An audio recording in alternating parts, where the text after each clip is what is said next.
Hey, what's happening, family? It's your man, Mark Black. Happy Wednesday. Happy hump day to all of you. I am glad to be chatting with you today. Before we get into the topic that I wanted to discuss today, I have a few items that I would like to mention.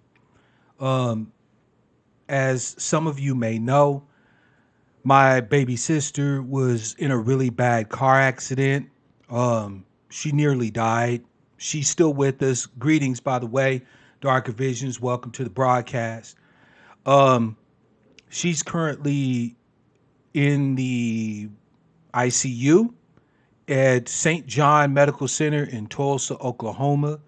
Um, she essentially shattered the whole right side of her body in the accident.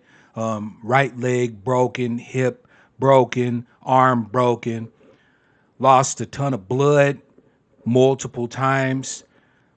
She's had a couple of surgeries now so far. Um, Thank you, Joan. By the way, I really appreciate you. Thank you, and welcome to the broadcast. She's had a part of her liver removed due to the damage it sustained when she lost pretty much every drop she had of blood. My sister is on the razor's edge, fam. She is alive. She is recovering, but it is still touch and go. She is what they call critical condition.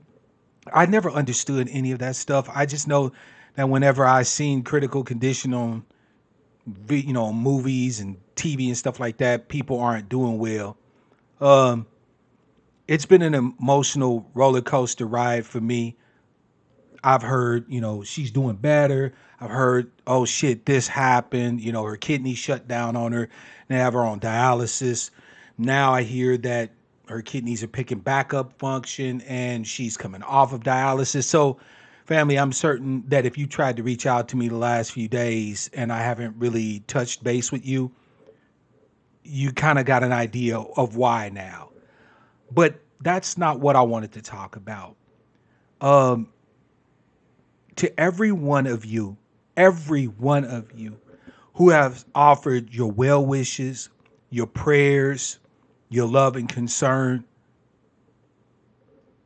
for somebody who speaks like I do. I don't have the words to thank you for your love, for your care, for your concern, for your well wishes, for your prayers. Sorry, fam. Um, I am hopeful that my sister will make it, right? If anybody is a fighter, she is. That said, keep up the good work. If you are praying, keep praying. If you are not religious like me and you just want to send some well wishes, send them. They are definitely appreciated. I may not respond, um, but know that I read them all, know that I get them all, and know that they all are valuable and important to me. As you all know, we're coming up on the anniversary of the the suicide of my brother. 2 years ago on Memorial Day, my brother committed suicide. So the possibility of losing my sister in such a short period of time, along with my brother, is it's just a lot to face. But there's one thing that I can say for a certainty has given me the strength, the the power I need to kind of maneuver through this rough time for me and my family. And that is the unity that I have with so many of you. So today, in honor of you and in honor of my sister's future recovery, we're going to talk about unity. And I said we because, yes, this will be a call in show.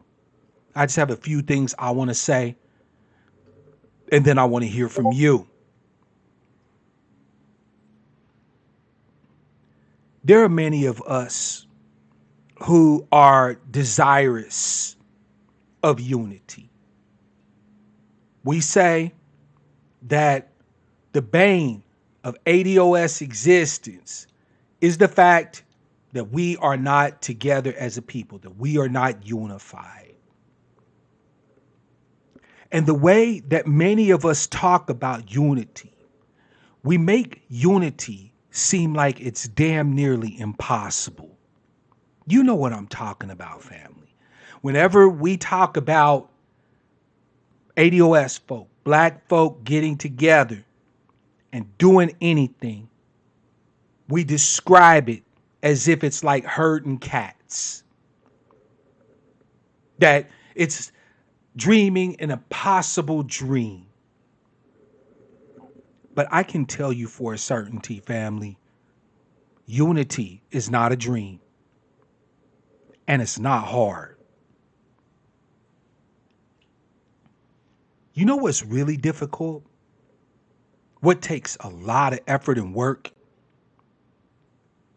Peace, power, and prosperity to you too, August. Thank you. What takes a lot of work, family, is the enforced separation that we experience as ADOS folk. Do you have any idea how many people work overtime to ensure our continued separation, our disunity? You have people who are external to our tribe who have a vested interest in keeping us separated, keeping us from uniting our efforts. You also have people from within our tribe who benefit to the extent that we remain separate, that we remain at each other's throats, that we continue beefing, and so on and so forth. During my last broadcast, my last Sucker Free Saturday broadcast, there was a brother who was in the chat, Kevin Samuels. I don't know if you watching, brother. I hope you are. But Kevin expressed his disagreement with what I was saying. And do you know, shout out to you, Midtown, by the way, welcome to the broadcast. Do you know, have you any idea, family, how much I esteem this man? Kevin Samuels has the position that he has, but he came by it legitimately. Like some of us, Kevin started at the bottom, kind of a nerdy, geeky young cat.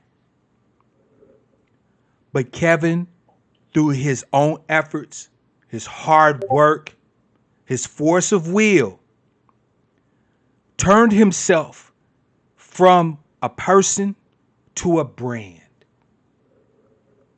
Kevin now makes a good living, and kudos to him.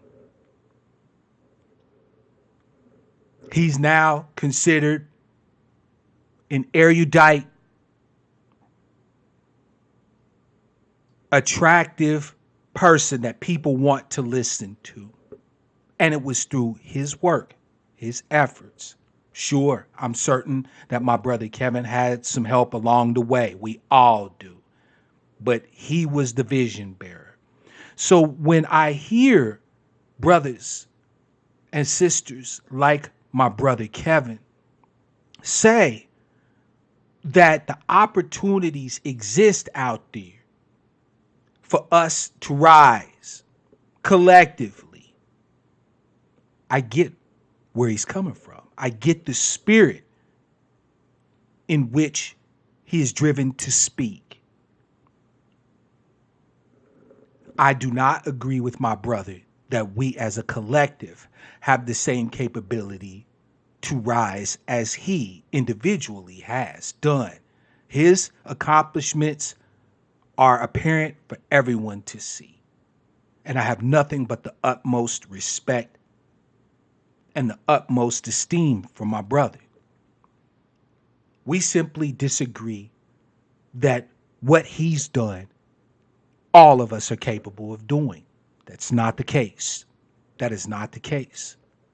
As a matter of fact, I would argue that the success of brothers and sisters like my brother Kevin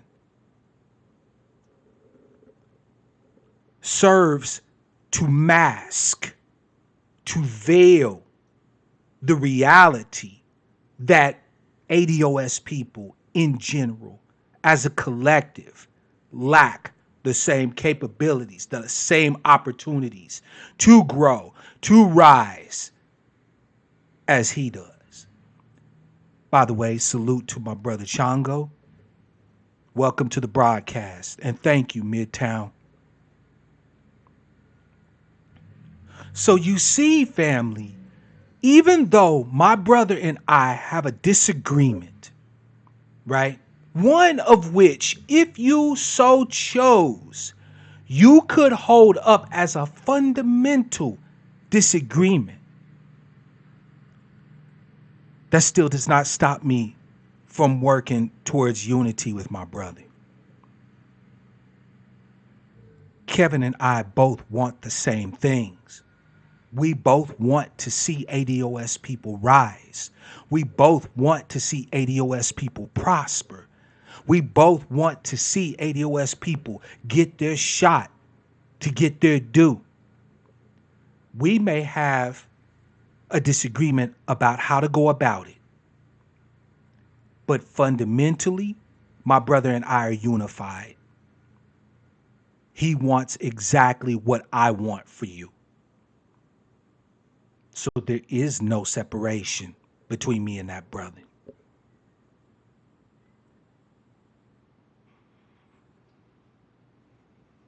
But Kevin is easy. A harder unity to address is the unity between us as ADOS and the rest of America. Yeah, I said it. Because you see, isn't it funny that we have no problem making it clear now as ADOS people where we stand as far as our tribe thing, right? This is us, our lineage, our heritage, our tribe. And the fact that we still fail to understand the essential lesson behind ADOS. The ADOS hashtag and those proponents of ADOS before the hashtag became a thing, right,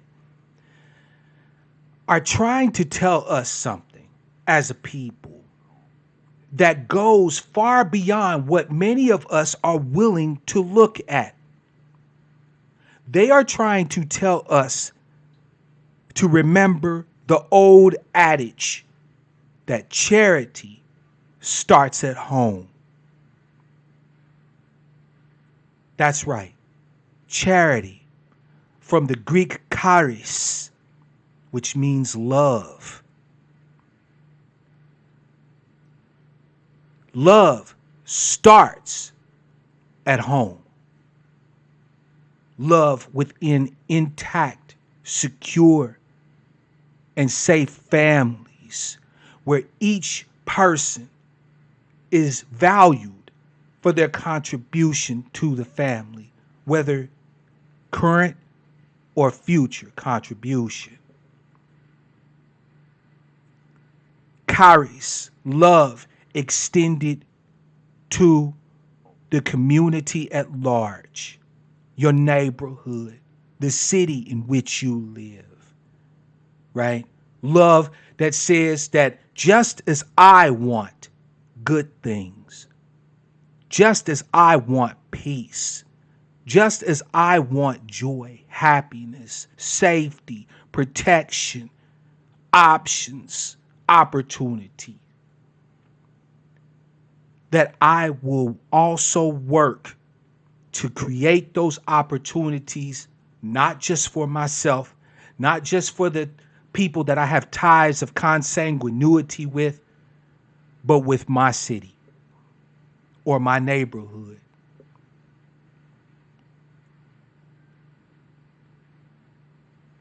Unity with the nation is a real tough one for us ADOS folk, because we don't forget. We know what this nation, especially when backed and empowered by the governmental structure, can do to us as ADOS people. But I would argue that unity with America is much easier than separation. You might argue that you don't want to be unified with America. You may say America's sins are heaped up like a mountain with a stench that reaches into the heavens, and I don't want to be associated with that. And I would understand that. But I have one thing to tell you. Shout out to my brother Double Cease, by the way. Welcome to the broadcast. Whether or not you want to be associated with America, ADOS folk, you already are. You already are. As soon as you take your black ass anywhere outside the confines of the United States and you open your mouth, people know that you're from America. With all of the greatness and the burdens that come along with that identity. What is more beneficial to us, family? Us setting ourselves apart and choosing to be at war with every group here, putting in the efforts it takes to continue to create separation, or simply accept the inherent unity that's already there.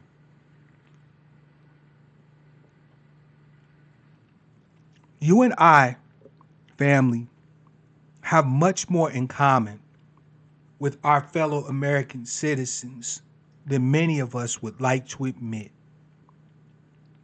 Sure, some of them come from lineages and heritages that have traditionally been enemies to us, that have utilized every weapon, every tool that they could have in their arsenal to attack us, to steal from us, to defraud us, lie to us, rob us, beat us, bop us, hurt us. Some cases even kill us. That's a fact.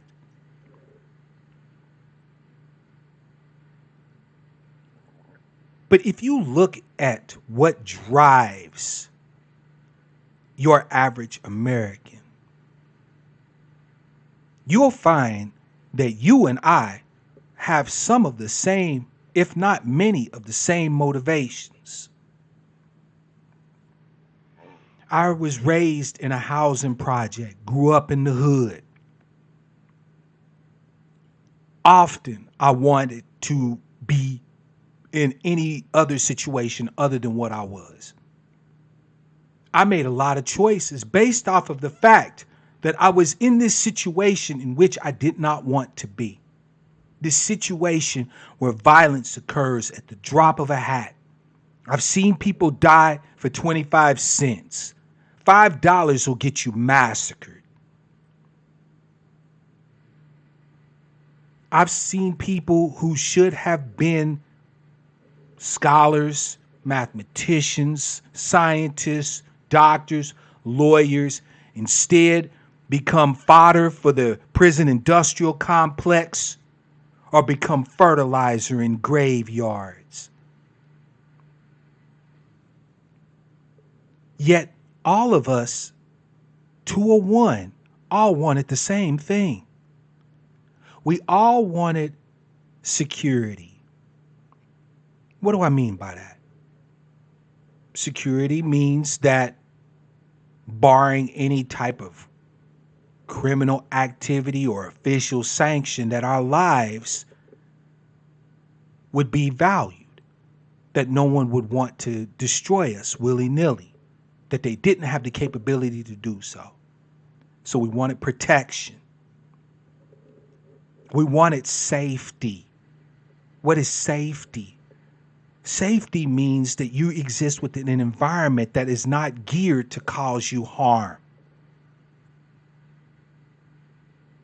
We didn't want to be in an environment where anyone could come at any time and take our goods, take our lives even, with very little, if any, recompense, without any consequence. We wanted opportunity. We want opportunity. ADOS folk across the board are some of the strangest people in America, in that we're really truly the only ones who is not asking to have the system set up to benefit us. Everyone else in this society that gets its hands on the machinery of America tries to lock in advantage for generations across the board. ADOS people have never asked for that. All ADOS people have ever asked for was a clear path, an opportunity, a fair shake, if you will. Shout out to my esteemed brother CRU. Welcome to the broadcast, brother. Salute to you. Shango said they're going to try and put us into bondage. We need to get it together. Shango, my whole point is, bruh, is that it is not that hard to do. Thank you, Tony. It is not that hard to do. You know how I know that unity is not difficult, that it takes more effort to create separation than it does to unify? I know that from the response that I've gotten to my current situation with my baby sister.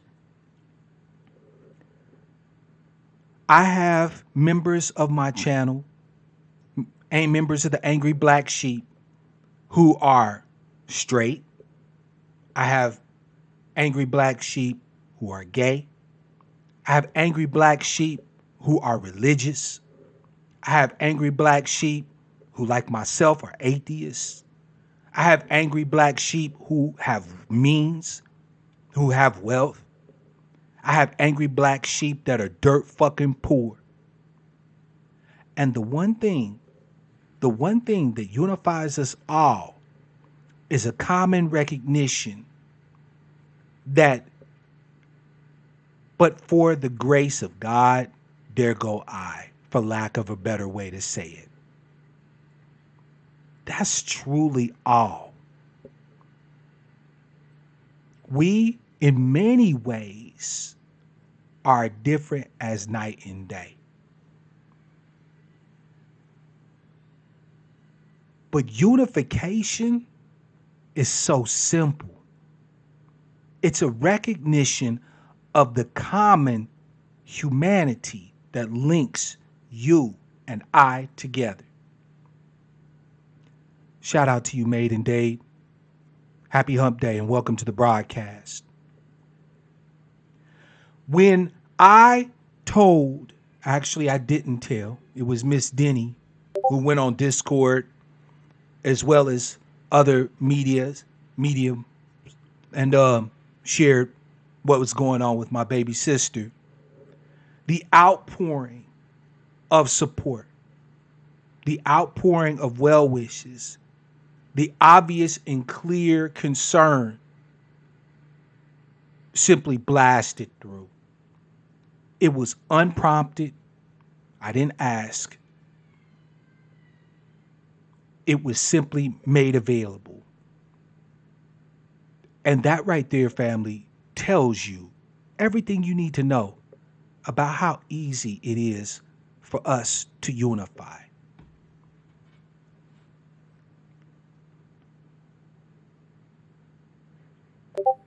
Exactly, Double C. It takes more work to be sad, to be fucked up, than it does to be joyous. I'm going to share with you a few things that help to lock in the unity, to help bring it about. And most of what I'm about to share with you is simply things to refrain from. Like I said, if you have to make active moves towards separation, that lets you know that separating, being divided, takes work that unity does not. Because unity among ADOS folk is as simple as simply refraining from doing and saying certain things. I am not a spiritual or religious man. And yet I have quite a few subs who are. Why would you think that is? Surely they're not here to try to convert me. They never try, actually. Shout out to all my religious spiritual subs. Y'all never try to convert me. I never have anybody coming at me trying to proselytize me or any of that shit.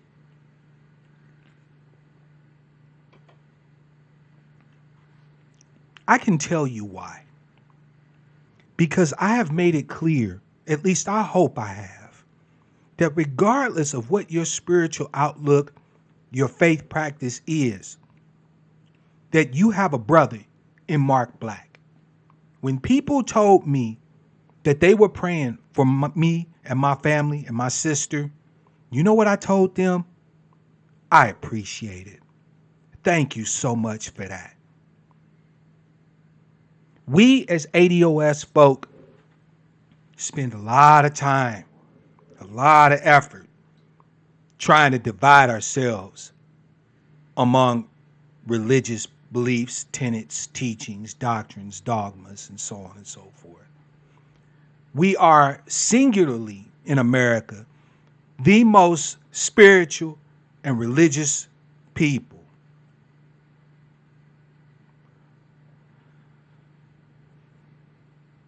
So how is it that we're the most divided? What is it about the way that we do religion, we do spirituality, that creates division rather than unity?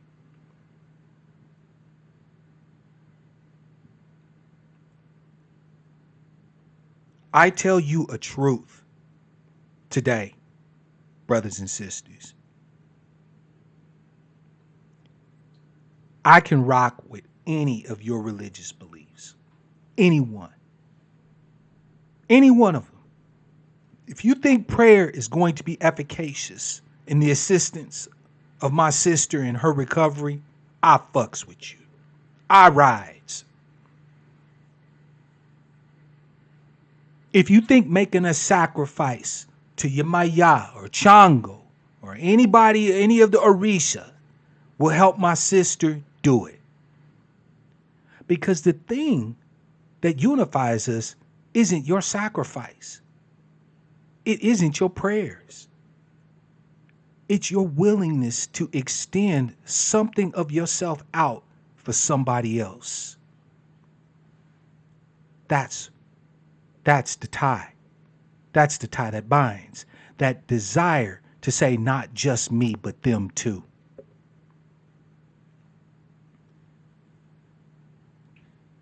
I got angry black sheep who are diehard single folk. Some of them MGTOWs. Some of y'all incels. And then I got family people that are angry black sheep too. That have wives and children. I got black sheep that only live, eat, sleep, be around, fuck, date, marry, love, breathe black folk. Then I got angry black sheep who have white mates, Latina mates, Asian mates, and so on and so forth. And I could be one of those people who tell you that who you fucking is wrong. How you doing it is wrong. So why aren't I? Well, the answer is simple. Because regardless of who you might be mated with, if you want to see the uplift, the growth of, the rise of the people who have been slated to eat the failure here in the United States, I can ride with you. There was a billionaire recently who went to Morehouse and paid off the student loans of like 400 people. Paid off all their debt. And I say good for him. Charity is no substitute for collective uplift, but I say good for him. But do you know you had people who tried to cut down this man because his wife is a white Playboy model?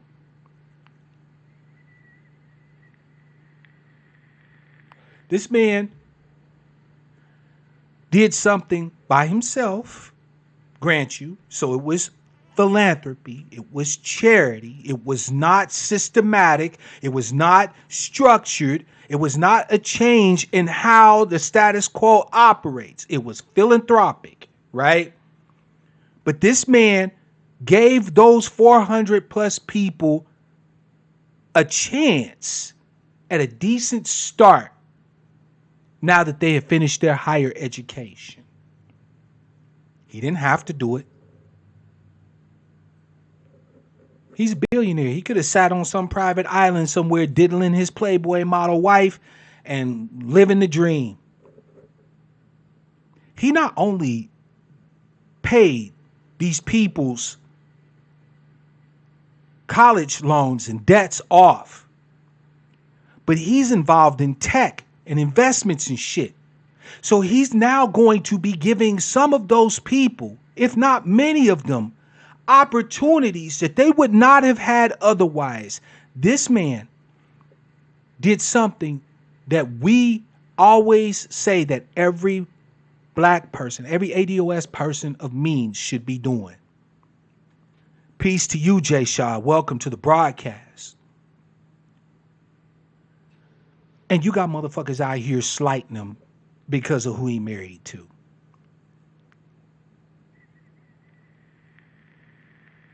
Look at how much effort they're having to make to shit on this man's reputation, to shit on this man's personality. Look at the effort, family. Do me a favor. Look at the work it takes to increase division and separation between us. Look at the effort that has to be made.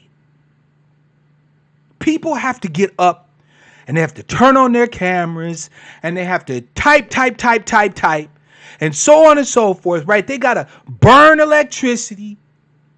They got to pay for their internet connection so that they can have a platform to foment division, to create further separation. But guess what it would have taken to acknowledge unity? It would have taken all of us reading the article about the immense generosity of this brother and saying two words: thank you. That was dope. That's amazing that he did that. Right? All it would have taken for unity to be born and stay alive is just simply the acknowledgement of a good deed well done. Nothing more.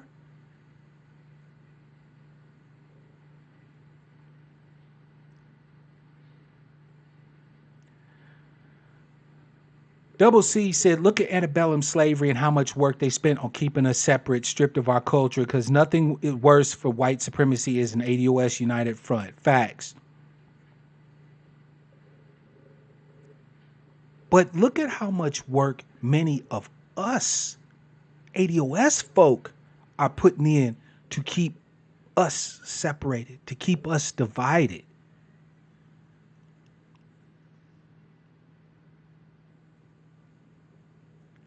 I watch a lot of different black content on YouTube.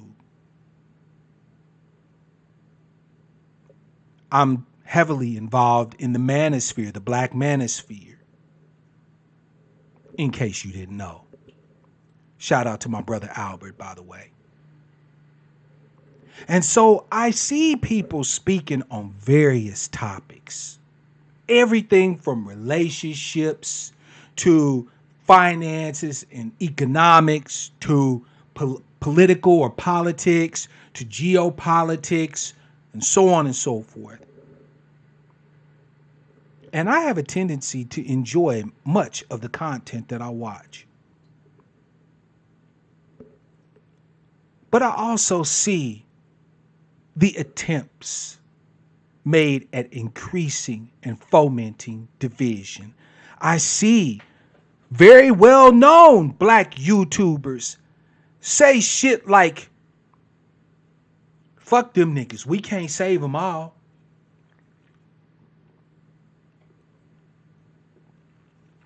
Right? Very famous, well-known black YouTubers who will tell you in a minute, there's a lot of you niggas who's gonna die, and good fucking riddance. And then they will spend hours in rants telling you exactly why this group of black people deserve to be wiped off the face of the planet Earth. Why they deserve to be wiped off the stage. Some of these people that we watch have tens of thousands and hundreds of thousands of subscribers. But people who are out here consistently speaking the message of unity, starting with ADOS folk, but not limited to ADOS folk. We have to beg for eyeballs. We have to beg for support.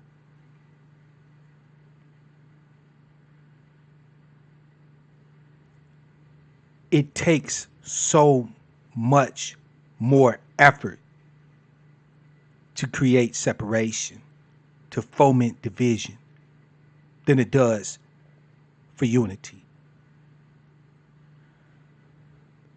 Recognizing the essential humanity between you and I is the start.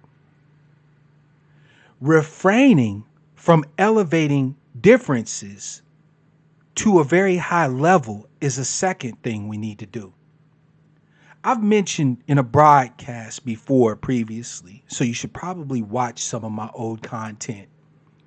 Shout out to you, Brother Tazabah. Welcome to the broadcast. I have mentioned the narcissism of small differences. And what do I mean by the narcissism of small differences? Unsunken one. I'm glad to see you. I don't care if it's been a long time. I'm glad you're here. We take little things, and what I mean by little is little in the overall collective sense, and we make those little things into big things. We focus solely on those small differences, thus magnifying them, blowing them up well out of proportion. The narcissism of small differences. My brother Kevin and I had a small difference. But I'm damned if I allow that small difference to keep me from supporting him, from loving him, from respecting him, from valuing him as my brother, as my ADOS brother.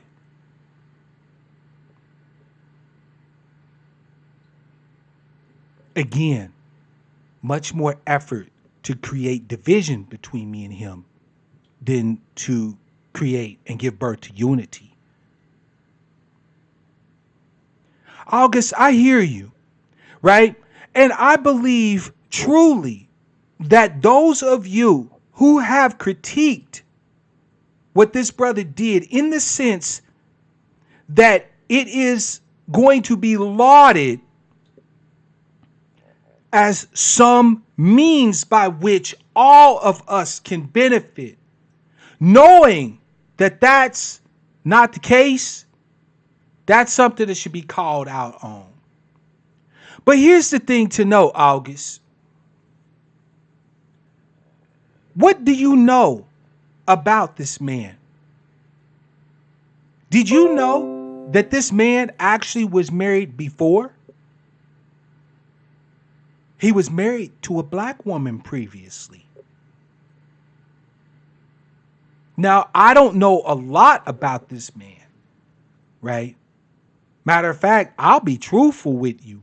Before this gift he made to Morehouse University, I had never heard of him. But I then did my due diligence, at least some, and I'd like to learn more about the man. He has been married to a black woman before. He has children that are black.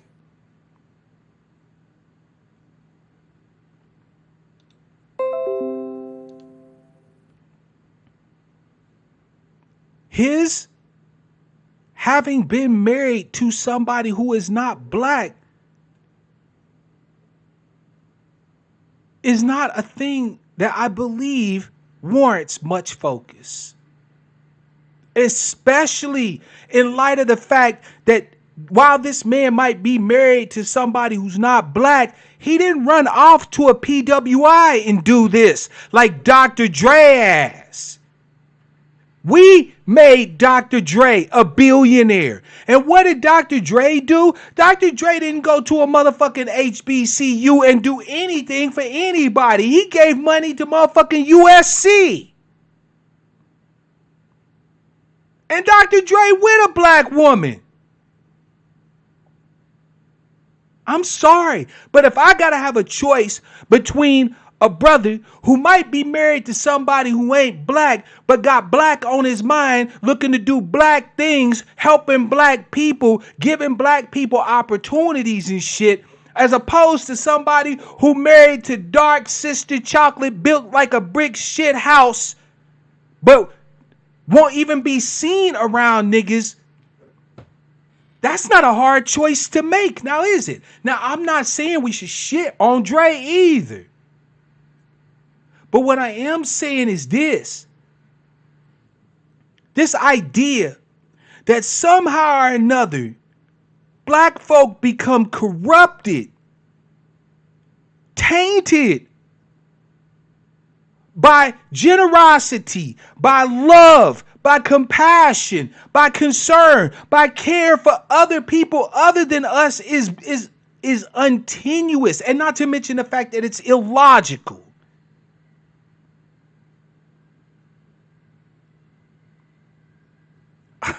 Thank you, son of a panther. Look, I'm going to read this comment. I find it funny how many divisions us black folks create. Light skin, dark skin, mixed, bougie, hood, bedbug, bedwench.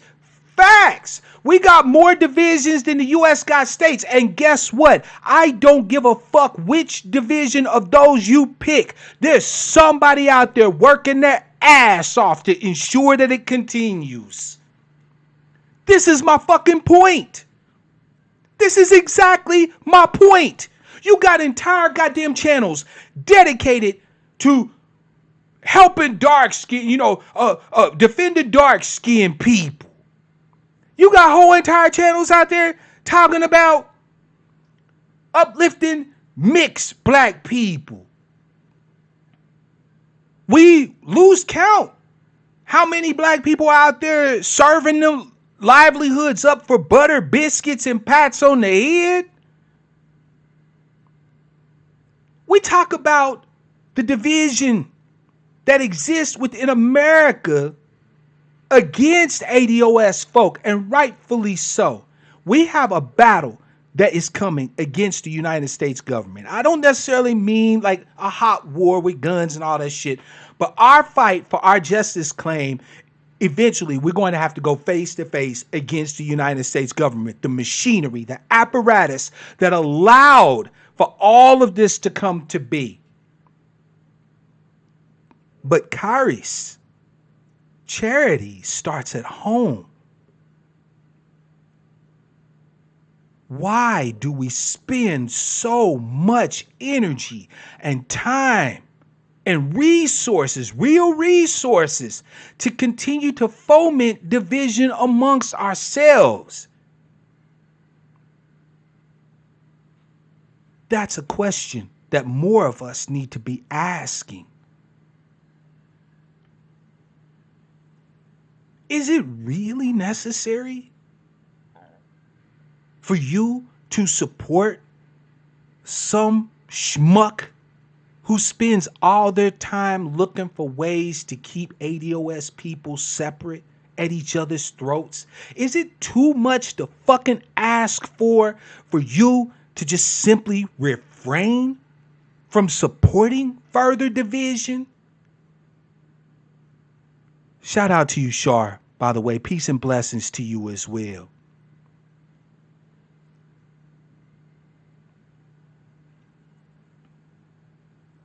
It takes vastly more effort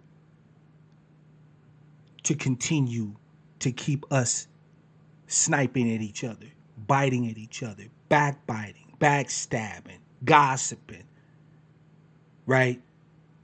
Than it does to get us to come together.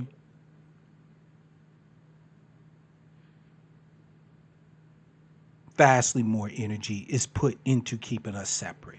Because if we just let things be what they are, we would run to each other. We would cleave to each other. And not only would we run to and cleave to each other, but after we did that, we would run to and cleave with everyone around us.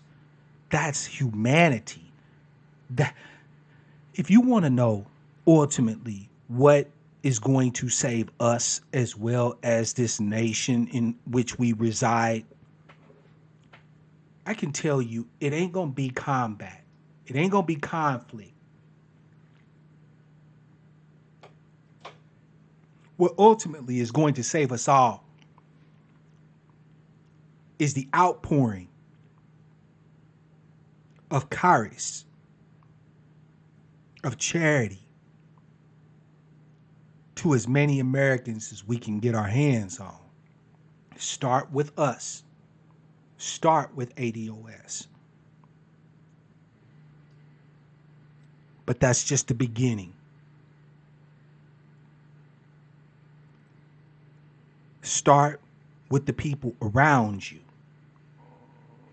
Force the people around you to be accountable for the divisions they create, for the harms that they do, the wrongs that they commit. And you be accountable to them.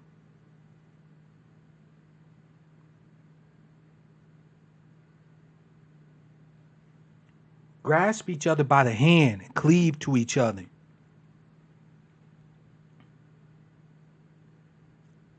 This ain't hard. Unity ain't hard. When you look at your brother, your sister, see yourself, because they truly are, in a real way, a reflection of you. They want the same thing you want. They want protection. They want safety. They want opportunity. They want prosperity. They want peace. They want care. They want love. They want concern. There is no person around you, regardless of where they come from, what they do, how they live, what they believe, that doesn't want any of those things. Because the ones that don't want those things aren't here. They're dead. The people that don't give a fuck about love, care, concern, opportunities, prosperity, they don't tend to last long. We end up locking those folk up or burying them. So everybody that you see walking free around you, that's ADOS, you can be 100% certain wants the same shit as you. They may want it for different reasons. But remember, family, even though we're angry black sheep, we're not stupid black sheep. We don't get caught up in the narcissism of small differences. What does it matter if my brother, son of a panther, wants reparations so his ass can build a skyscraper and live on the top of that motherfucker like he's kingpin? I don't care. I want reparations so I can buy me some land, raise some chickens, have a farm, and die and be buried under my favorite fucking tree. Does this mean that I shouldn't fight for Son to get his? For Shar to get hers? Hell no. Do I care if either one of them is mixed or dark skin or light skin or religious or not religious or gay or shit. No, I don't. None of that has anything to do with what we actually share in common, which is we share the same lineage, first of all, thus the term ADOS, the American Descendants of Slavery. We share the same fucking lineage. Not to mention the fact that we share the same goals. We want the same things.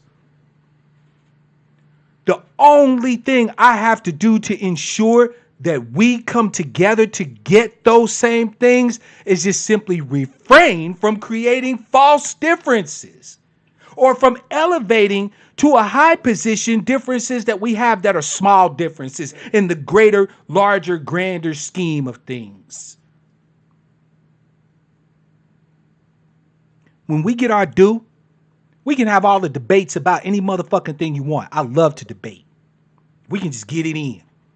I'll create a whole damn debate channel. We can sit here and verbally war all goddamn day. Sounds like fun to me. But until then, stop putting so much support, so much effort behind division. Seeing it continually being birthed. Because division, family, division is like an edifice, right? It's like an edifice. Division requires construction. It requires you to build it. But you don't have to build the ground. The ground is there. You know, the earth, the ground, you don't have to build that. You don't have to build that at all. Sure, some areas of the ground is higher up or lower down than others. Right? You got hills and you got valleys. But there's nobody has to build up the ground. Us dumb niggas, and I'm including myself because I have at times fomented division. Us dummies don't realize that we have had to put more effort into constructing the edifice of division, of separation, than we ever had in unity. The next time, family, that anyone tries to tell you that black people won't unify, laugh at them. Do me a favor, laugh at them. That's somebody who doesn't know enough. That's somebody who is not qualified to even fucking speak. When people tell you who they are, believe them. If somebody tells you that black folk can't unify, if we can't come together, laugh at them. Laugh them out of the room. They've let you know already they are not qualified to fucking speak.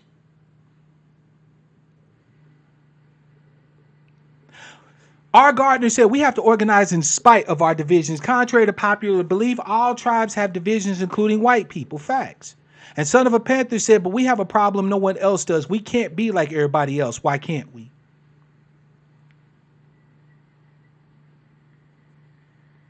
Why can't we? Son? Sure, we're going to have to do some work. We're going to have to do some politics. We're going to have to do some economics after we get the politics done. But I can be, and you can be just as American as anybody else. That's the whole purpose behind this transformational moment as ADOS, is so that we can be like everybody else. Family, I don't know where everyone has got this idea that ADOS is about being something other than American. I mean, you would almost think that we didn't pay attention to the hashtag American. So it's right at the beginning, American Descendants of Slavery. I got you, son. I'm not shitting on you, by the way. I got you, right? Our job as proponents, as advocates of this transformational moment as ADOS folk, is to remind each of us that just as citizenship has value and it provides benefit to and it means something to everyone else in America, it is time for us to find a path to make citizenship be just as valuable to us. It is time for us to make being an American something that we are just as capable of as everyone else. Facts. We got to come together to overcome this obstacle. But here's the thing. We don't have to come together. We already are together. That's what I'm trying to tell you, fam. That's what I'm trying to tell you. You find that out in your lowest points, in the darkest times, in the hardest trials. You find that out. You find out that the unity has always been there, because there's no ADOS face that you stare at and relay your experience to that cannot relate, that does not want what you want.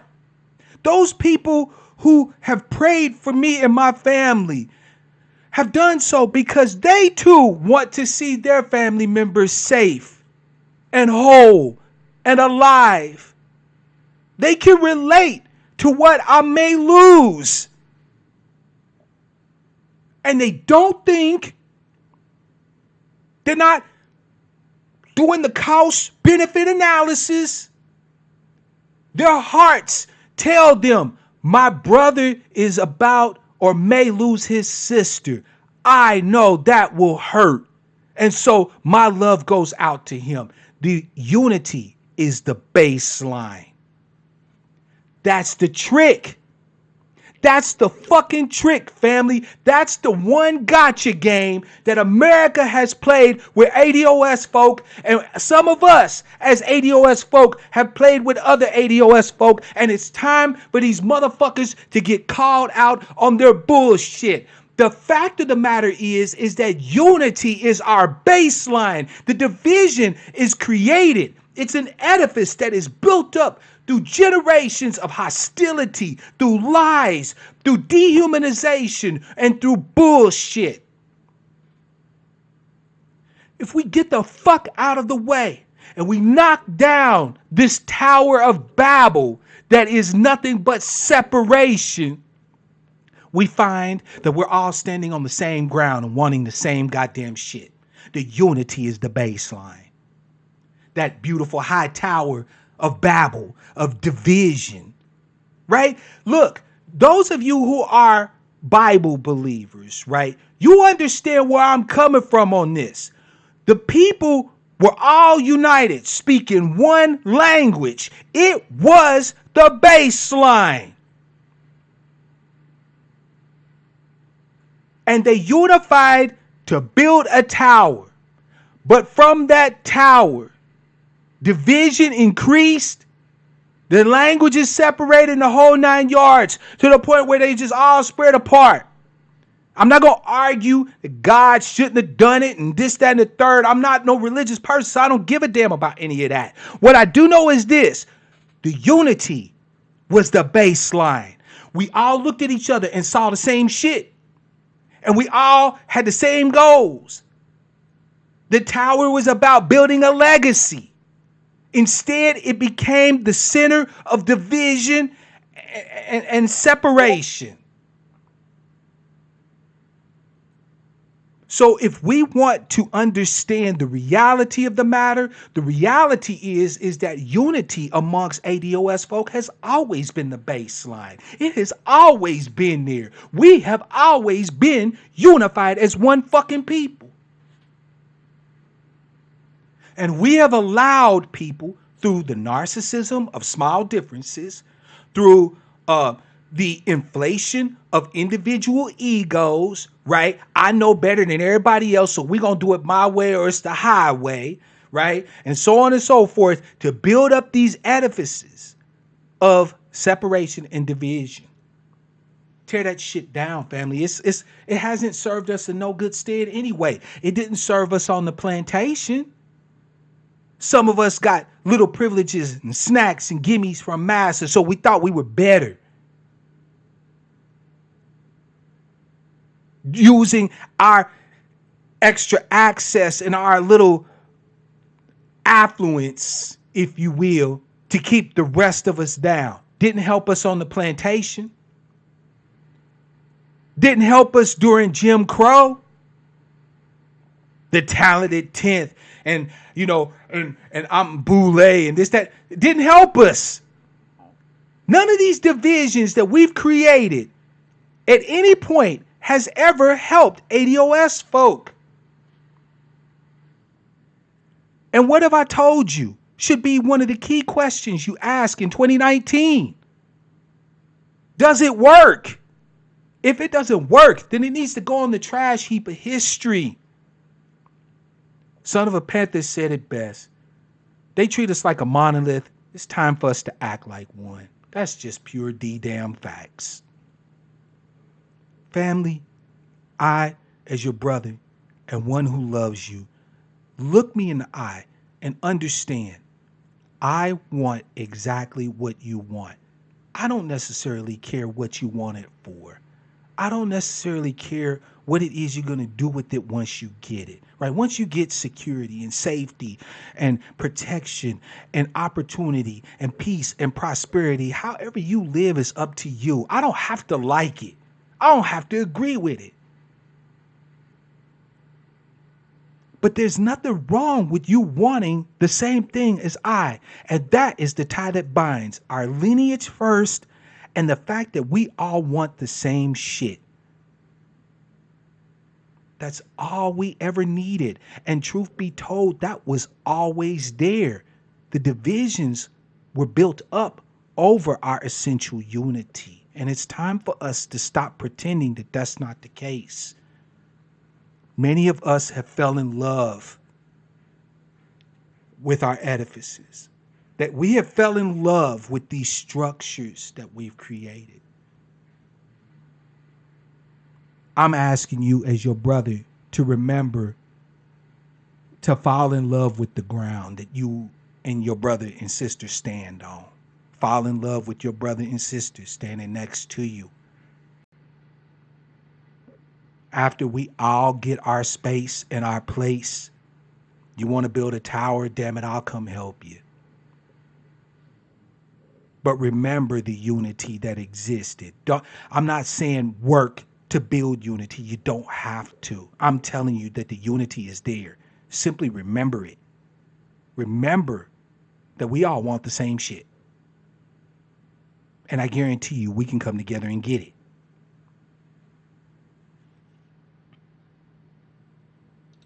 I'm done talking. I'm going to open it up.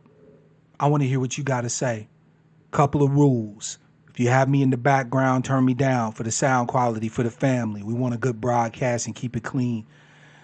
Another rule. I can only take one call at a time. This is not a conference line, right? So first come, first serve. I don't know how many people are going to call. So please understand if I let you know that, hey, it might be time to cut it off because we got a whole bunch of people calling or whatever. But this is your time to speak. I want to hear where you think unity is. I want to know whether or not you agree with your man that unity is the baseline, or if you got a different idea. So jump on the line. The number's there, right there in the corner, 425-296-1980. That's 425-296-1980. You right, CRU. If it doesn't work, then what's it worth? If these behaviors, these ideas that we holding on to aren't helping us, why the fuck have them?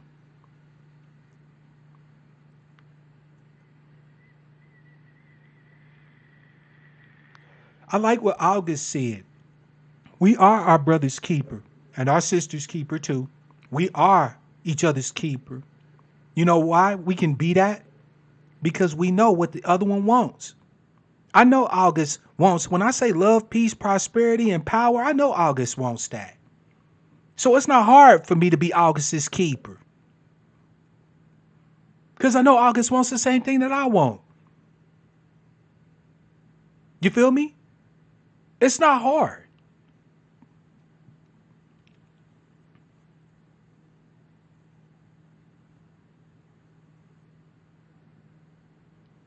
The line is open, y'all. The floor is yours.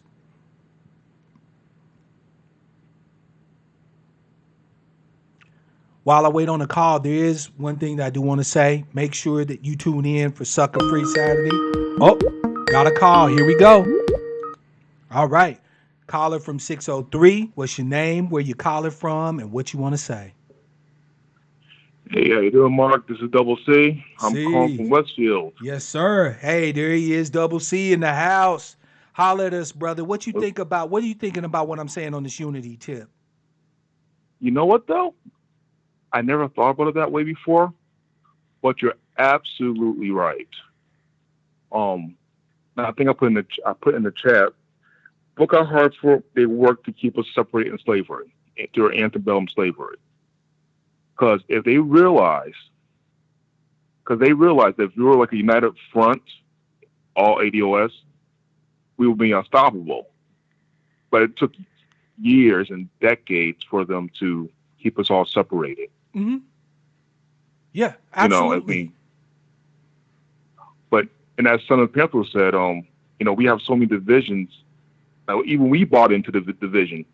Or if you're darker than a paper bag, you're not black. If you date outside your race, you're not black. And I'm like this. No matter what my beliefs are or whatever, if you're B1 first, fine. James Baldwin was gay. Nobody knew it afterwards, but he was black first. Facts. Um, that guy that paid off the student loans, 90 was it over tens of millions of dollars at It was like Morehouse, $50 million he gave. $50 million. Well, because he got a light skinned wife or white, whatever. Well, that was wrong, and he should. Or I heard somebody say he shouldn't pay it off because them kids will not know what it's like to struggle. I'm like, they will go through struggles all their life. I mean, some people never pay off their school loans. Facts.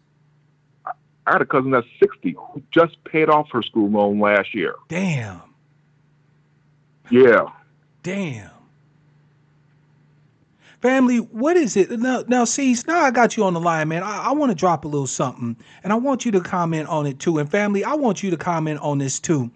What is this addiction that it seems like ADOS folk got to suffering?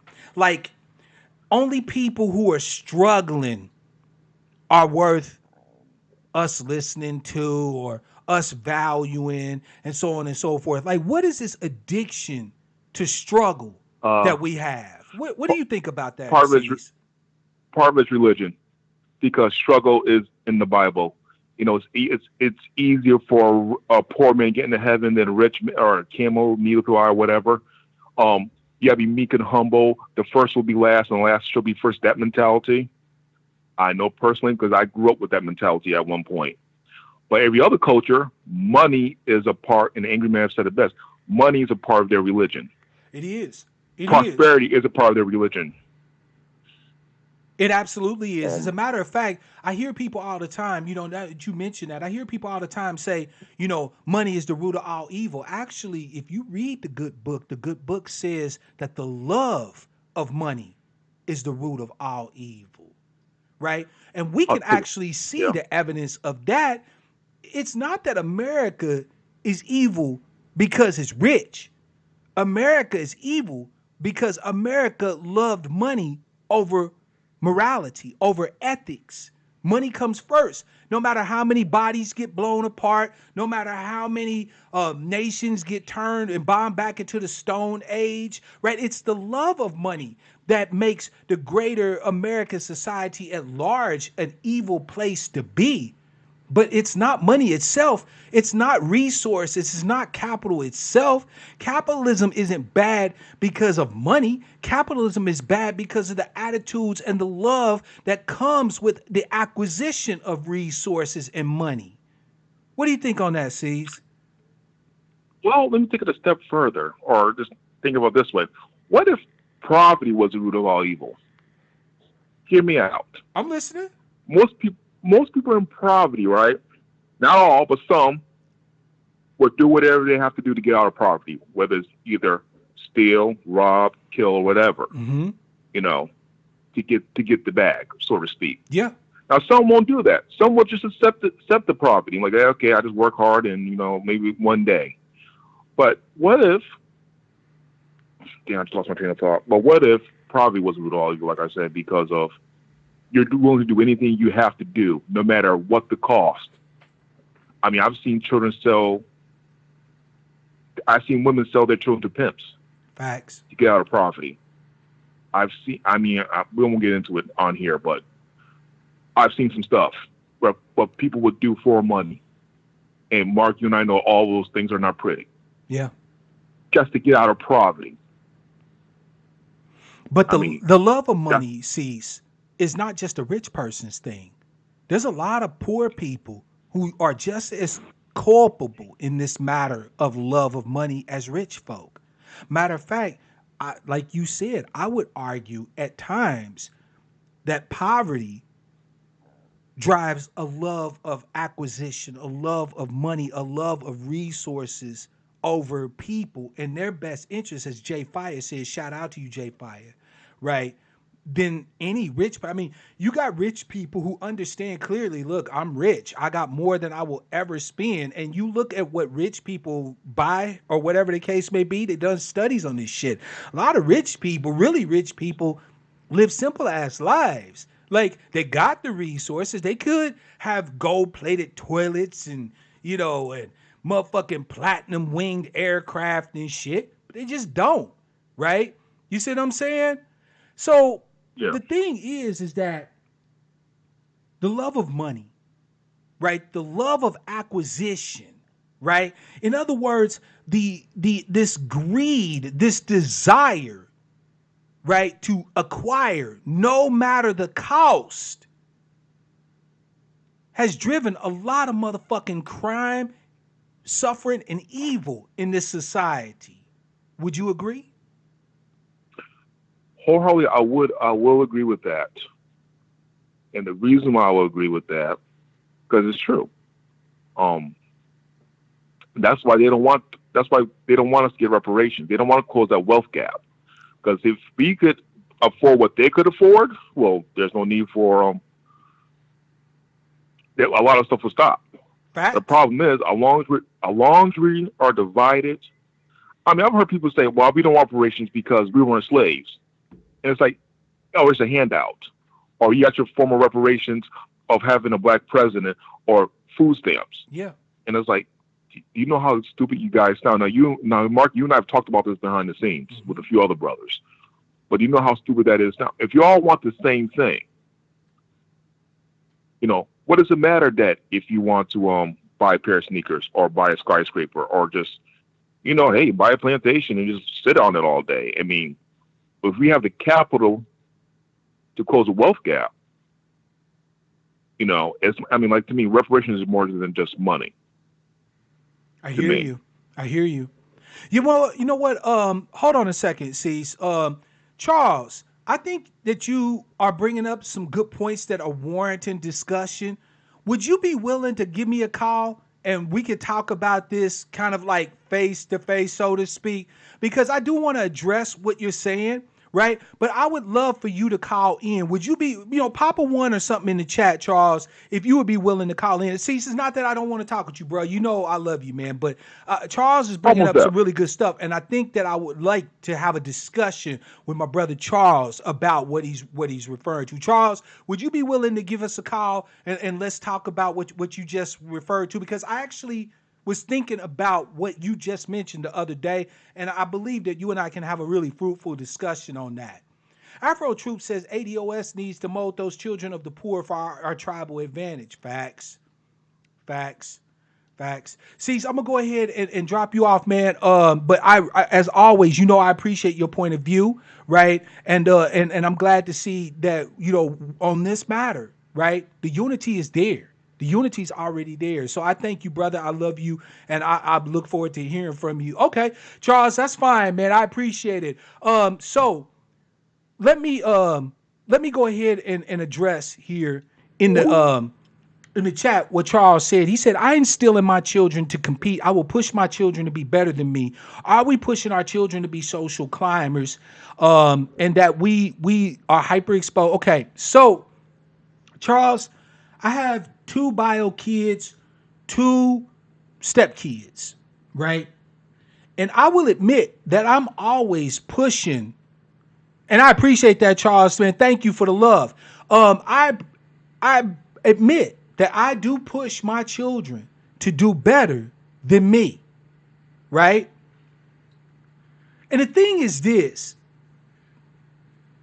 it all comes down ultimately to what we define as better, right? What is it that we define as better than what we have? You feel me? And August, you absolutely right. There are people that say that Barack Obama's election being post-racial, that's reparations. People say a lot of stupid ass shit. They surely say some stupid shit. Because it's funny. Everybody's looking for all these, arcane and deep definitions of reparations when we start talking about it. But when it was time to pay the so-called Jews, when it was time to pay the Japanese, when it's time to pay the Aboriginals or Native Americans, ain't nobody got no questions as to what reparations is then. Right?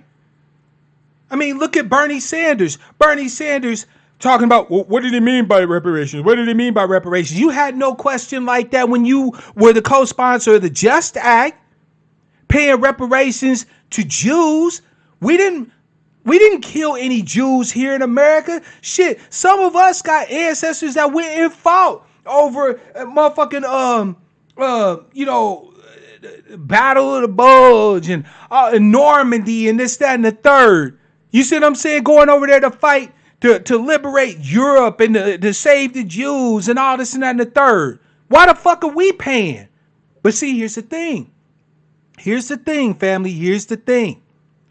They want us to think that this thing is more complicated than what it is, right? Because I'm going to say something that's going to sound a bit shady, but facts are facts. We lose a lot of black folk when we start talking about things and adding just a bit more complexity. Like, I love my people, but we tend to be so survival oriented across almost every socioeconomic strata that when things start getting to where you actually have to expend some neuronal energy on it, you miss most of us. And that's just keeping it a buck.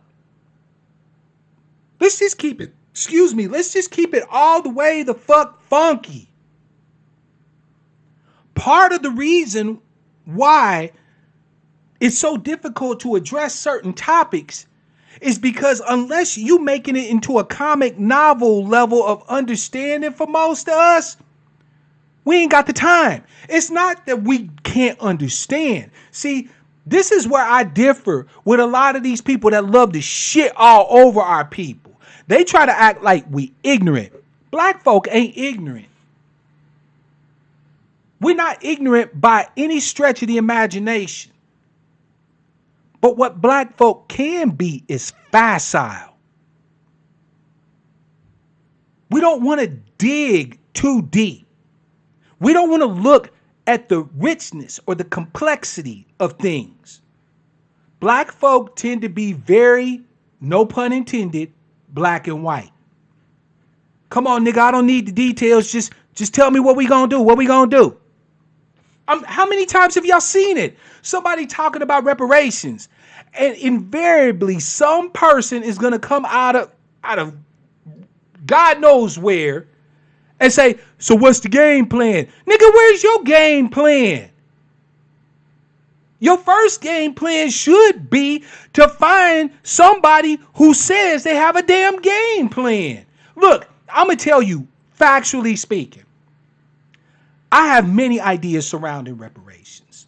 However, even I have individuals that I follow. I have people like Dr. Sandy Darity, a man who has spent his entire life studying this topic and knows it from top to fucking bottom. It is not that I don't have any ideas. But damn it, this man has got decades of experience. He's my elder brother. It's his life's work. And you think that he can't speak authoritatively on this matter? No. If I was unsure about what the game plan should be or what it should look like, the very first thing I would do, instead of just asking random ass Negroes, what's the game plan? What you planning to do? Is to look for somebody who's already been like, hey, I got an idea. But like Jay Fire said, we sometimes are very intellectually lazy. We'll take truth if it's entertaining, doesn't require much thought, and it's something that we can grab and go.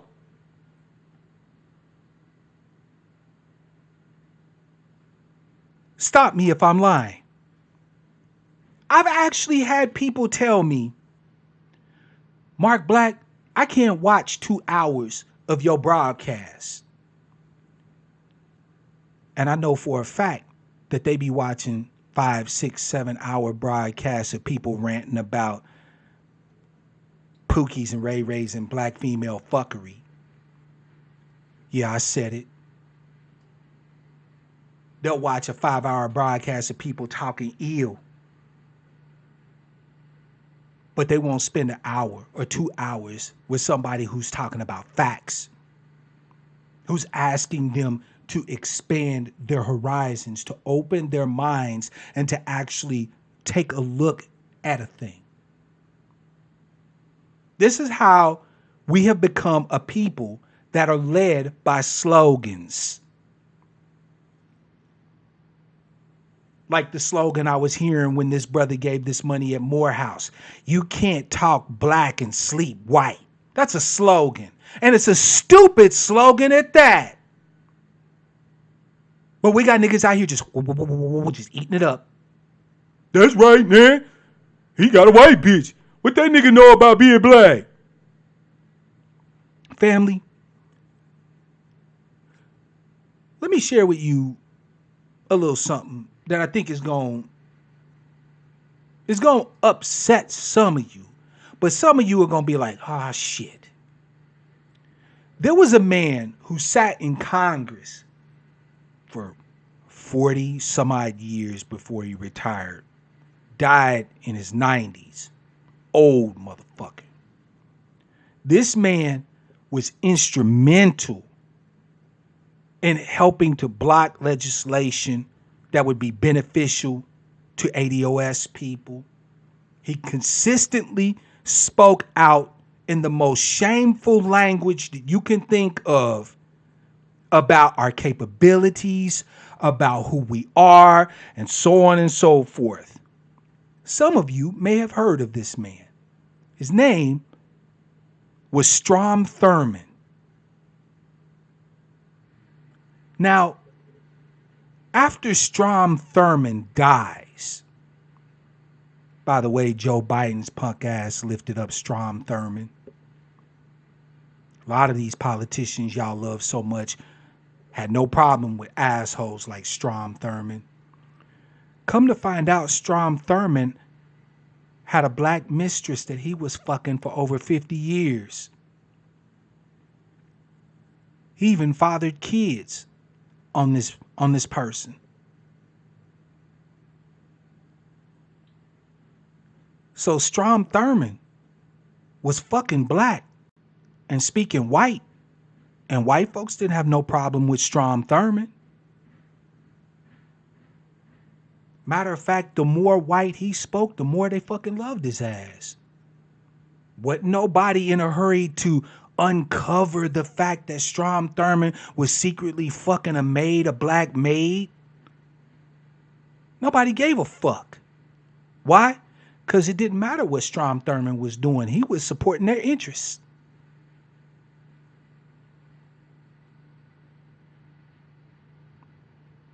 But look at us.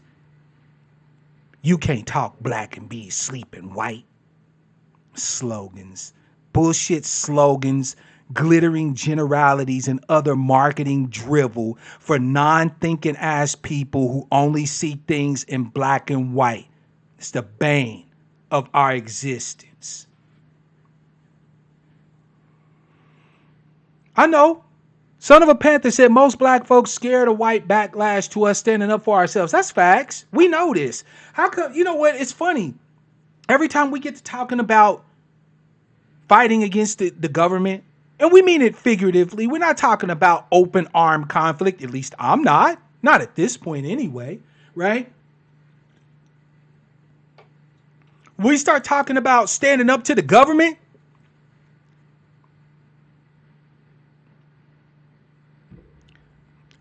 Motherfuckers get spooked. August Dream said Jim Crow Joe and Strom Thurmond were thick as thieves. Thank you. Thank you. You know, Biden a real touchy-feely type of cat. What do you think Joe Biden's black body count is? But how many of you dispute that man's white supremacist bona fides? None of yous. Y'all know that Joe Biden was instrumental in creating the apparatus that has mass incarcerated millions of black folk. Instrumental. This man spoke out against desegregation, against busing, against anything that might even have the hint it might benefit ADOS folk.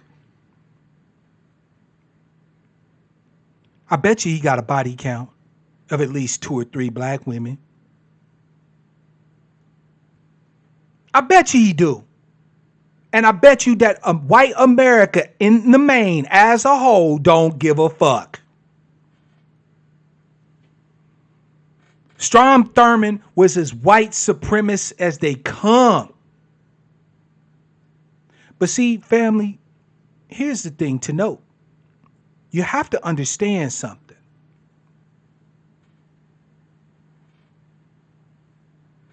When people say that you as a black person, black man or female, can't talk black and sleep white, when they say that, they're not actually talking about your sexuality. See, I figured this one out a long time ago. They're not actually talking about your sexuality. They're talking about your mentality. That's right. They're saying that you're so susceptible after any sexual interaction with a white person to turning on your own people that you can't be trusted. They're saying that whiteness is so strong that even in the bed, you're going to succumb. That you can't love black people, that you can't think about black people because that whiteness is going to make you weak. These people are telling you you're too weak to speak. That you're souped, like your mind fucked, you're brainwashed. They're not speaking about your sexuality, they're speaking about your mentality. How insulting can someone be? Any white, look, a grand dragon of the KKK can be out there fucking a black woman and burning crosses at night. Nobody will doubt his bona fides. But our brother Robert Smith, who in the lofty echelons in which I'm certain this brother circulates, probably gets shown that he's a black man more times than most of us ever will. You feel me? But he's too weak. He can't He can't really do nothing to benefit no black folk because he got that white bitch. What? Strom Thurmond worked his ass off to benefit white folk and was fucking a black woman. Nobody doubted his ability to be able to help and benefit his people. Nobody even gave a good goddamn. It didn't even come out. For all the shit that we know about politicians, you mean to tell me that this man had children with a black woman, right? While sitting there on national TV talking about nigga this and nigga that back in the day, and then, using coded language to slight us and talk shit on us in the modern day, right? And nobody knew nothing? Or could it be that white folks just didn't give a fuck? That as long as Strom Thurmond was willing to fight as an advocate for them and in their interest, they would back his play. Could it have been that? But see, family, that requires thinking. That requires analysis. This is not a facile issue that you can just accept the slogan and all things will become perfectly clear and balanced. Son of a Panther said all humans are contradictory. Facts. Facts. A Klan leader, CRU, a Klan leader can smash. He can have a black wife. As a matter of fact, and I'm going to have to look this up, right? But I heard tell that there was a Klan leader who was married to a black woman. She actually used to sew robes and shit for the members of the Klan and so on and so forth. He at home kissing on a black woman during the day and burning crosses at night.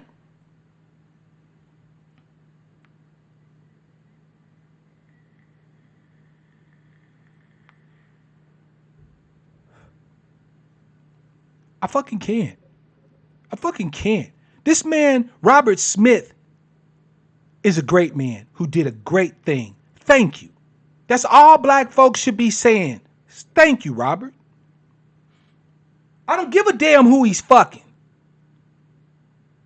Let's make it clear that this was philanthropy, right? And not a solution to the issue that educated blacks are facing due to the lack of capital and resources when it comes to getting an education. Yes, we can critique that.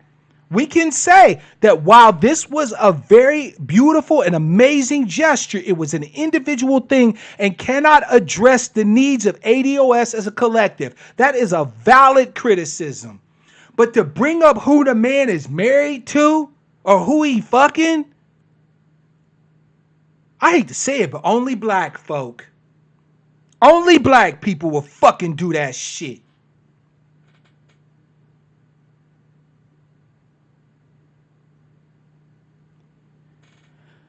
Family, Saddam Hussein in Halabja in the 80s bombed a town full of Kurds, killed like 8,000 people with chemical agents, sarin gas. It was a horrible fucking thing. You think Saddam Hussein never smashed a Kurdish woman?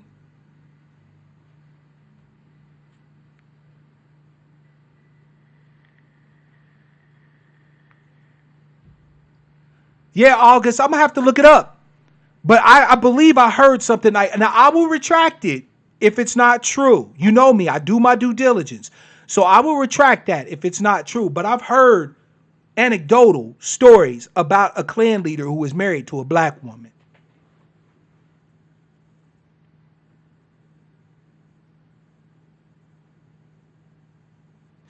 You know, here's the thing. All you folk out there who shot on the brother Robert Smith, let me ask you something. Where was that same energy when you had Barack Obama, who you hailed as the first black president ever in the history of America, who actually had the power to do something about student loan debt overall, not just for ADOS folk, but for everybody, since they love their universal programs. Where the fuck was Obama besides giving us morality tales, telling us to take off our house shoes and dickies and put on work clothes like niggas don't work,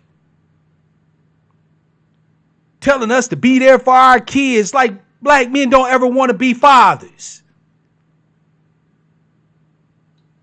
Barack Obama with his virtue signaling ass.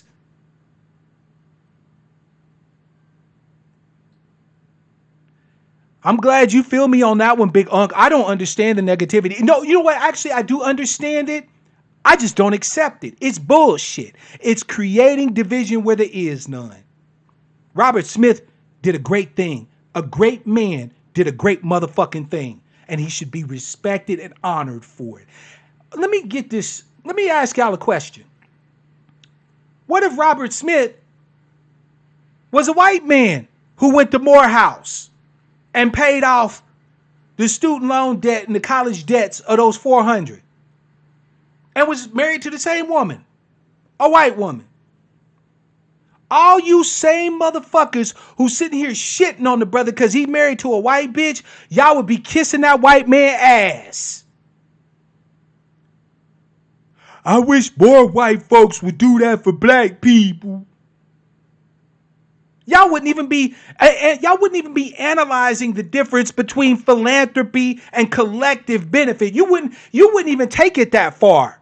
You wouldn't even look at that as an argument. If Robert Smith was a white man, and you motherfuckers know I'm telling the truth, you would have been kissing his white ass, praising him through the roof. You be praising his ass through the roof right now. You be like, that's a good white man right there. He understands what it's like for us black folk. You got a black man who understands what it's like for black folk and is doing something to benefit black folk. And we got shit to talk about? How do we have anything to say other than thank you? How do we have anything to say other than thank you to this man? Because motherfuckers is tripping. The narcissism of small differences. Look, I'm just going to keep it a buck. This is America. In America, since the beginning, you have had people of different ethnicities fucking with people of other different ethnicities. You don't believe me? Study the goddamn history. Go back and you'll see that many of the first so-called anti-miscegenation laws were passed because of the willingness of everybody to cross the color line.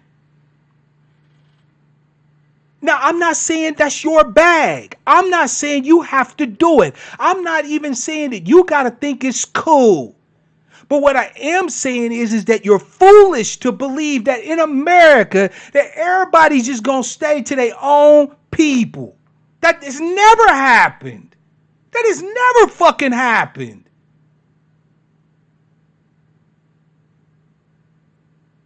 You had indentured servants, white folks, women running off with black slave men, aiding and abetting them in running away from bondage. And you had the opposite. You had white men running off with black women. There has never been a time in America where this color line has been so hard and fast. So basically, all of you motherfuckers who saying that I can't be black because my wife is white, all you doing is just talking out of your motherfucking ass.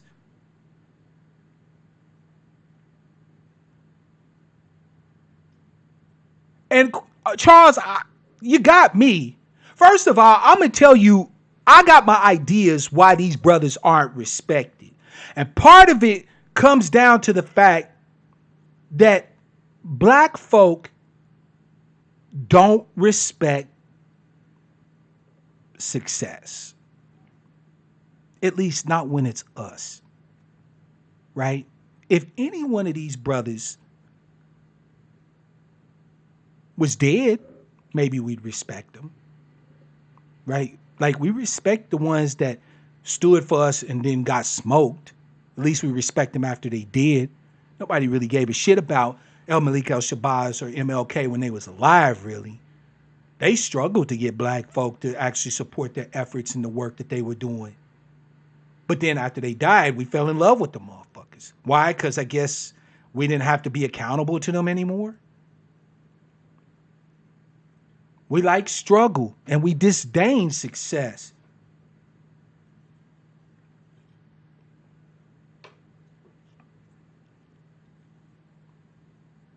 Family, the line is open. I don't want to just be sitting here chopping because I'll shut her down. If you want to call in, call in. But family, we need to embrace success more. We need to embrace success more. You know, what came first, the chicken or the egg, is a quintessential question that's often asked. But here's the thing to note. How many of us turn away from our successful brothers and sisters? Right? Because, yeah, in order to be a success as an ADOS person in this society, there are certain ways and means that you have to speak, that you have to act, certain ways you have to dress, certain environments you really can't be seen in. Don't forget, even our successful brothers and sisters are at a disadvantage in a lot of ways. So if you're going to get in there and play the Game of Thrones in this motherfucker, you got to play it and play it hard. But how many of us look at some of the things that these people have to do to be a success, not as a marker of their skill, their acumen, but as a sign that they're vile betrayers, that they don't really understand the black struggle no more, right? Because Byron Allen can go into a board meeting and speak with diction, use proper grammar, wear a suit and a tie. He don't know what it's like to be black no more. How many of us, right? We talk about our successful ones running away from us, but how many of us turn away from them? Men and women who busted they fucking humps, right? Who are academic scholars or great business people with amazing wisdom and acumen. Rather than us trying to uplift them, to back their play, it'd be like, oh, that nigga don't know. He ain't understanding. He don't even know nothing about being no black person no more. He wants to be over there with them white folk. Look, there's a fortress standing right over here. And it's populated by enemy soldiers who happen to have a big ass cache of food, bullets, and resources. Now, I got military savvy. So I'm plotting out a plan to bust into that fucking fortress, get my hands on some of them bullets, medicine, food, and resources. So I plan my work and then I work my plan. And sure enough, I'm able to bust right into the Central Command Center, to the cache. What black people act like is the equivalent of soldiers standing out there like, oh, look at this motherfucker here going and eating the enemy's food. Going in there, picking up the enemy's bullets and the enemy's guns. That nigga don't know what it's like to be one of us no more. He's an enemy soldier now. Huh? I confused. Byron Allen made his billions in the entertainment industry, one of the most cutthroat, ruthless industries in this goddamn country. And he not only did it as a black man, but did it in spite of being a black man. He successfully sued one of the largest media conglomerates in this goddamn country. And he sued them on your behalf.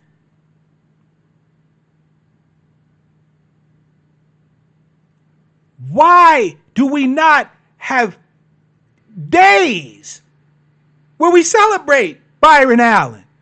Where are the new little boys being born whose name is Byron? And when you ask their mama, where'd you come up with the name Byron? Oh, I named him after Byron Allen. Because Byron Allen is the shit.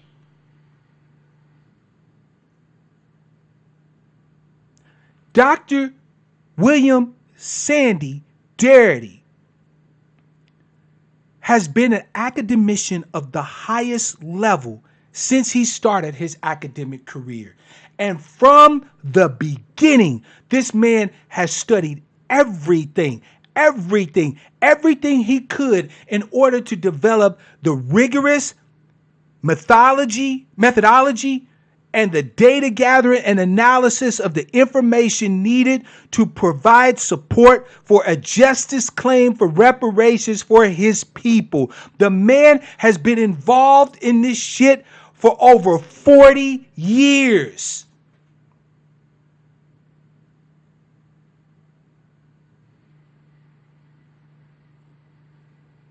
We need some of y'all be naming y'all's kids after that brother. We need a day. We need Dr. Darity Day to celebrate this man.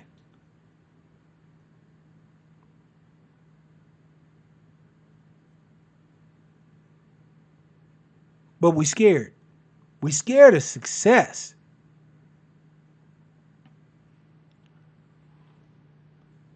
I remember talking to a general, 3-star general, when I was in the Army. Me and him were friends, actually, which is very strange because I was a buck private and I was friends with a 3-star general. I'm sitting at his dinner table. Oh, here we go. Finally, that's what I'm talking about. Caller from 708. What's your name, where you calling from, and what you want to talk about? Bye. This is the Ram. Hey, what's happening? CRU reality in this piece. Holla there, CRU. What you got to say, brother? I know it's something dope, so hit us with it. Yeah, well, first they sitting here, just, you know where they at, arguing is he pro-black or this and that. I would say he's $50 million more pro-black than half of these than damn near everybody on YouTube. Right. Because ain't nobody put $50 million into the black community, worked hard, earned that money, and gave it back to black folks. Everybody else just talking. Absolutely. So what are they talking about?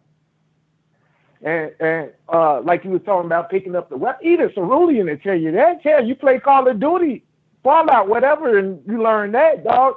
You can load up all the ammo you want to. You're not gonna make it through the war with just what you got. You got to take it off who you defeat. Exactly. You know what I mean? So just because you got the enemy's weapon, you gonna ship up over deploy to Afghanistan with an AR-15, right? By the time you come back, you're gonna have you like 2 AKs. Why? Because that's what you're gonna find out there. You ain't gonna be able to bring enough AR bullets. Well, M16 bullets, whatever. No, I hear you. You know? I hear you. I mean, so the fact is it's like their arguments here. Don't make no sense. Yeah, we live here. Right. So, and we know America's got the resources. So those of us who are able to make the foray into the greater society at large and get access to those resources, why the fuck do we turn away from them? Right? Look, I'm not even certain, because Charles said, how can we duplicate his success? Right? I would argue that brothers like these should be respected because they are not the norm, right? In other words, I think it's too much to ask that every ADOS person becomes a Byron Allen. I don't think we have the capability for all of us to duplicate that success. But, and I'm certain you will agree with me, CRU, we do have the capability to elevate successful people to encourage further forays into success. Would you agree? Oh, yeah. I mean, it's like Jason Black, he was talking about, who's that dude? Rick Fox, right? Talking about, I'm going to quit the board at Fox because The guy's like, no, dude, you already there. Keep the door open. Thank You you. gonna tell me because I got my little corporate job and if somebody say something to me, I should just snap off on them? No, I'm gonna go to HR. I'm gonna do everything correctly, and if they still act stupid, then I can sue them. But guess what? While I'm there, I'm still the hiring manager. You need a job? I got you. Facts. You know what I mean? Like what? Use the shit you got. Facts. I don't eat pork, but if I'm starving and there's only a ham sandwich there, guess what? I might take the meat off the bread and eat the bread, and then if I'm still hungry, shit, now I gotta eat the pork. Guess what? It's gonna give me till I can go find me a way to go fishing or go do something else. Yes, sir. You know what I mean? Everything ain't perfect all the time, but you gotta work with what you got. You know what?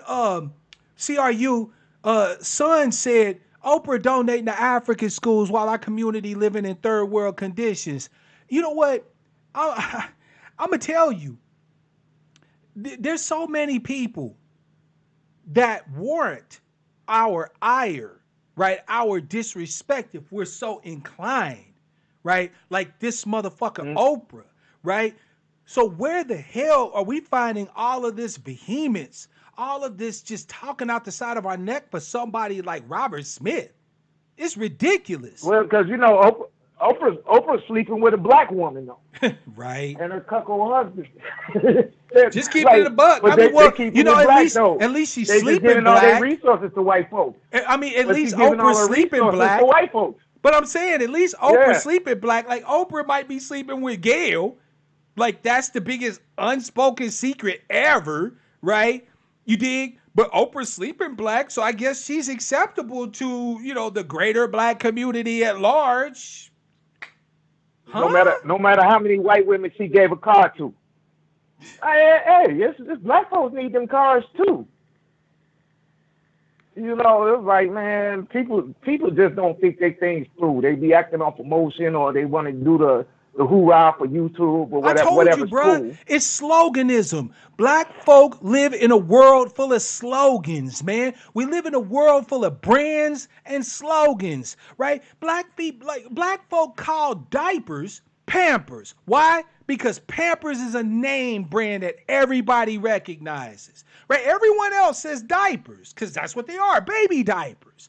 We're the only motherfuckers that use a brand name, right? Something that belongs to a corporation to describe a general item. Let me get a Coke. Grab me a Coke from the store. Yeah, we are slogan-based people, man, and it don't make sense.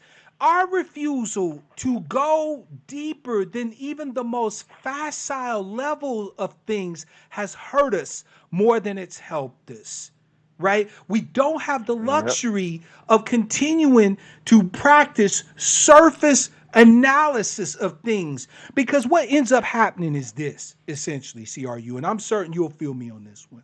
What ultimately ends up happening because of our refusal to use intellectual rigor is that we are open to demagoguery, meaning that anybody who comes in and just says whatever makes us feel good is going to get our support, right?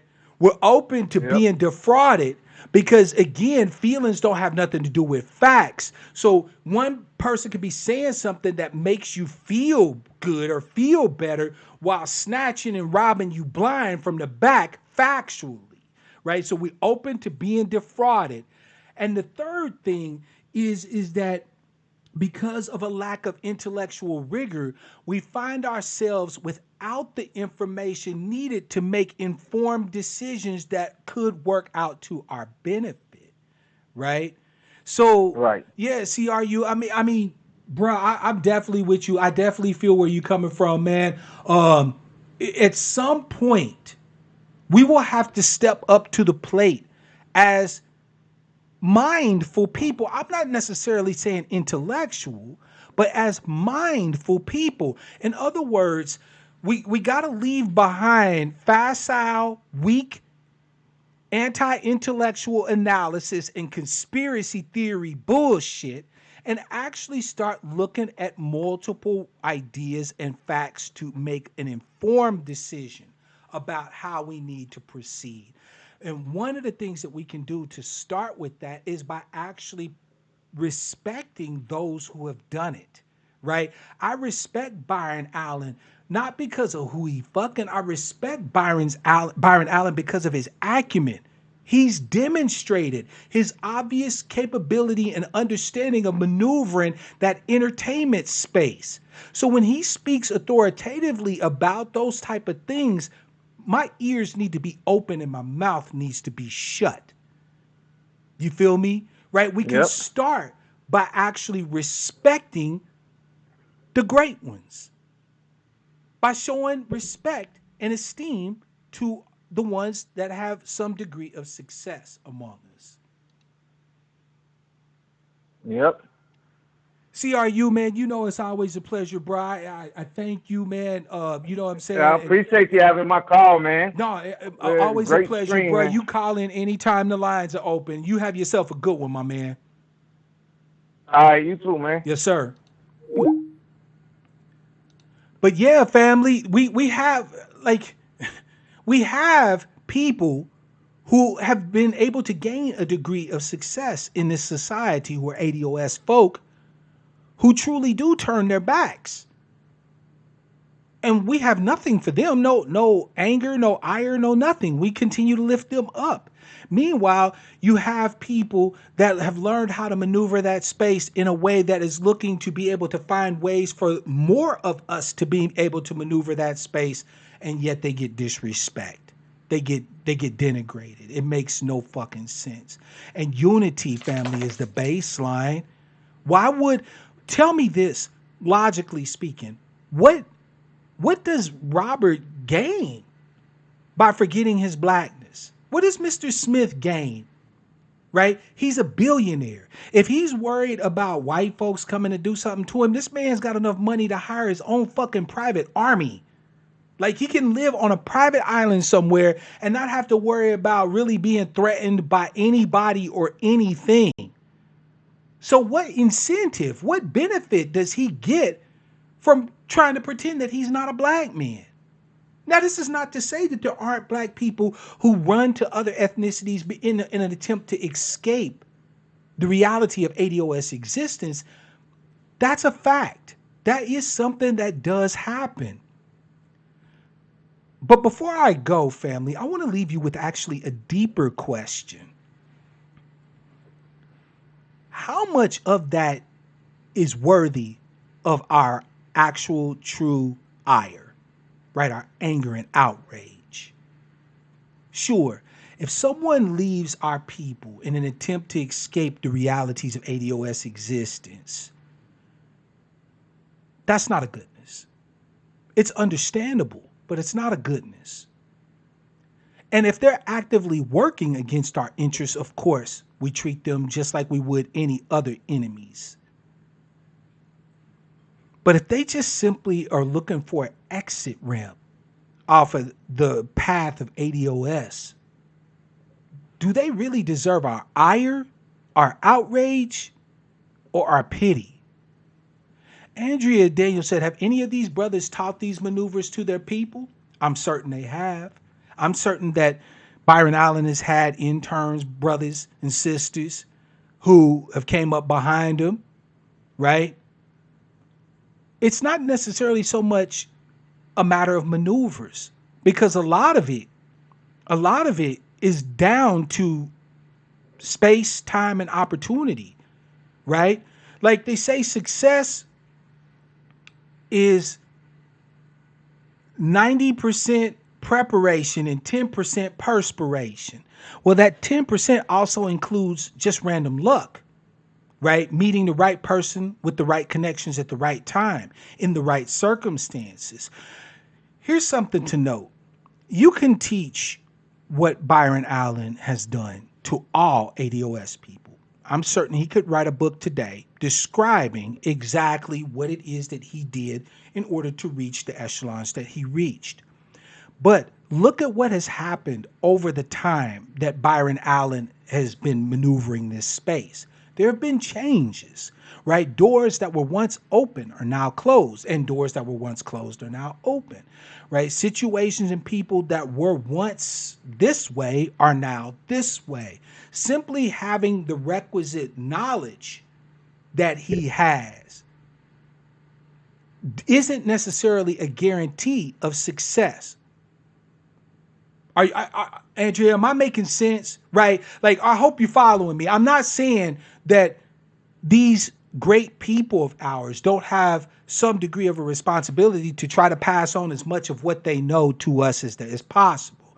What I am saying is, however, is that just simply passing on that knowledge without really having the capability to shape the structure of the system or the space in which they find themselves does not necessarily constitute success or means a pathway to success, which is why ADOS's focus is so hard on politics, because politics has the basis to change everything in this country, whether people like it or not, right? I have white people come and comment in my comment section, and they say, oh, y'all just a bunch of den dudes who are complaining about the white man. No, we're not. I don't really care about like white folks like that, right? I really don't. I don't hate them, and I don't have time for hatred for them. My issue, as a matter of fact, isn't with them. It's with the government that enables them to have the privileges and the stolen wealth and so on and so forth that they have. My fight is with the government. It ain't with individual white folks. I could give less than a damn. I got white neighbors and stuff like that. I'll give them motherfuckers a stick of butter or something if they need it. I don't hate them. My problem ain't with them. My problem is specific redress of grievances with my government. Period, point blank, the goddamn end. Y'all don't have to answer to every white person that comes along who doesn't like what we saying about reparations, about remediation, restoration, and repair of our people. The best part about us engaging in politics is that we don't have to ask them. They have representatives. We have to face their representatives. We have to battle and challenge their representatives. We have to put representatives into place that are about our interests. That's a completely different fight. That don't have nothing to do with fighting no white folks. So for all those white folks out there who think that the ADOS is about hating white people, you stupid. And you projecting. You probably hate us. And we really don't give a fuck. Hate us all you want. We're going to take this battle into the political sphere. Come meet us there. Bring your representatives and bring your ass. Bring your vote, just like we're going to bring ours. And let's see what you got. Because we're not going away. The only way you're going to end this justice claim at this point is to end ADOS people in America. So unless America's willing to commit genocide against ADOS folk, and I don't think they are going to do it, contrary to whatever your conspiracy theory of the day is, I don't think they're going to do it. Right? But unless they're willing to commit genocide, we're not going away. And this claim ain't going away. We eventually going to have a reckoning. And then it will be done. And then we will be as American as everybody else. And we can move forward to sink or swim just like everybody else. Shout out to my brother Black Dollars, by the way. We're not coming for handouts, like he said. We coming for our repair, for our restoration and remediation. No more, no less. Family, thank you so much for your time, for your eyeballs, your minds, your hearts. I may have to go to Tulsa to address my sister. And again, your prayers, your well wishes are definitely appreciated and noted. If you can, if you're able, right, click the links in the description field and contribute to your brother, right? I don't want to beg, and I'm not going to demean myself to do so, but I could use some assistance in case I need to make that run. And if not, I'm going to be doing the giveaways and other stuff too, right? But I can only do that to the extent that you contribute, that you help out, right? So if you have it and you want to support your interest, please do so.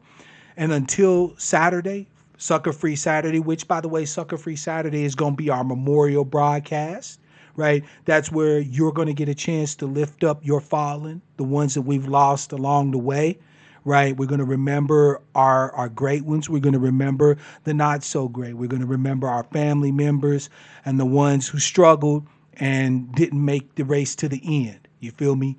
So I want you to join us for that. It's a spirit of celebration, not necessarily mourning. Okay. So, if you need to mourn, please do.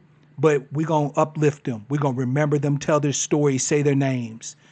So until this Saturday, I want to wish you everything that I always do, which is love, peace, prosperity, and power. Real power to our people.